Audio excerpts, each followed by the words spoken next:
और कहीं नाला नहीं होना कहीं काटे लेते हैं। नहीं यही तो काटे करना बच गया बच्चा। मैं तो 12 साल के बाद तो सब आए ऐसा ना होगा कि पूरी गलती आना चाहिए।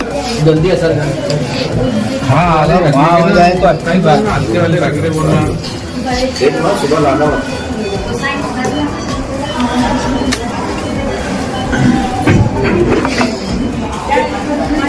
बोली मुझे बाजू बनाऊंगा ऐसा लिख दो। बाजू बनाओ मेंबर साहब यहाँ लेते बाहर। अरे कुत्ते ने काटा बच्चे को वो तो ओके।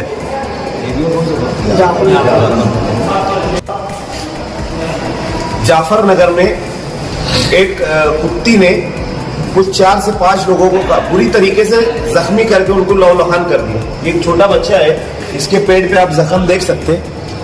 इसके साथ साथ और 3 बच्चों को और एक हमारी ख्वातीन उधर से गुजर रही थी, तो उसको भी वो कुत्ती ने काट लिया। कुत्ती शायद पागल हो गई। ये मालेगांव शहर में ये पहला वाकया है, ऐसा नहीं है। आए दिन कुछ ना कुछ डॉग बाइट के मामला होते रहते हैं और पूरा मालेगांव शहर इससे परेशान है और बुरी तरीके से परेशान है। मालेगांव शहर का कोई पुरसान हाल नहीं है। यहाँ के जितने अधिकारी हैं वो 4-4, 5-5 दिन की छुट्टी डालकर चले जा रहे हैं। 2 कॉर्पोरेटर हजरात को यहाँ पर आना पड़ा सिविल हॉस्पिटल में, ये ताल्लुक से एक हमारे जाहिद भाई और एक हमारे मोमिन अपना मुस्लिम भाई। तो ये हम लोगों को यहाँ आकर इन लोगों की खबरगिरी करना पड़ी है। बच्चे को यहाँ पर इंजेक्शन वगैरह लगाकर अब इसको यहाँ से हम लोग भेज रहे हैं। बोलने का मकसद सिर्फ इतना है कि हम मालेगांव शहर के कमिश्नर साहब को ये बताना चाहते हैं कि साहब कुत्तों के काटने के मामला, डॉग बाइट के मामला मालेगांव शहर में बहुत ज्यादा बढ़ चुके हैं, अनगिनत हो चुके हैं, जिससे छोटे मासूम बच्चे इस तरीके से शिकार हो रहे हैं।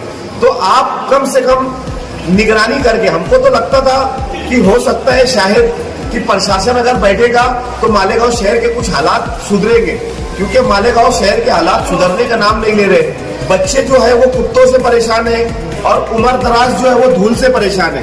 मालेगांव का नाम हटाकर इसको धूलगांव नाम रखना चाहिए, क्योंकि इतनी ज्यादा धूल से, डस्ट से लोग परेशान हो चुके हैं कि लोगों को आकर टीबी की शिकायत, दमे की शिकायत, अस्थमे की शिकायत, सांस लेने का त्रास, हर तरीके से उम्र दराज लोगों को ये तकलीफ हो रही है। उम्र दराज तो छोड़ो, हमारे जैसे जो नौजवान है उनको रुमाल बांधकर मालेगांव शहर में घूमना पड़ता है। बच्चे कुत्तों से परेशान है और नौजवान और ज़ईफ जो है वो धूल से परेशान है। तो मेहरबानी करके मालेगांव शहर पे आप ध्यान दें और कुछ ना कुछ मालेगांव शहर के लिए मालेगांव वालों की दुआ लेने का काम करें, ना कि बद्दुआ लेने का। न तो रिटायरमेंट होने के बाद कहीं ना कहीं आप भी तकलीफ में आओगे। तो हमारी गुजारिश है आपसे कि कुत्तों के ऊपर थोड़ा काम करें और जो धूल उड़ रही है उसके ऊपर काम करें। नहीं तो अभी हमारी कॉर्पोरेटर हजरात से बातचीत हुई है, हम लोग 10-15 लोग जमा होकर कॉर्पोरेशन के गेट पे कल से या इसके बाद से धरना देने का काम करेंगे। शुक्रिया।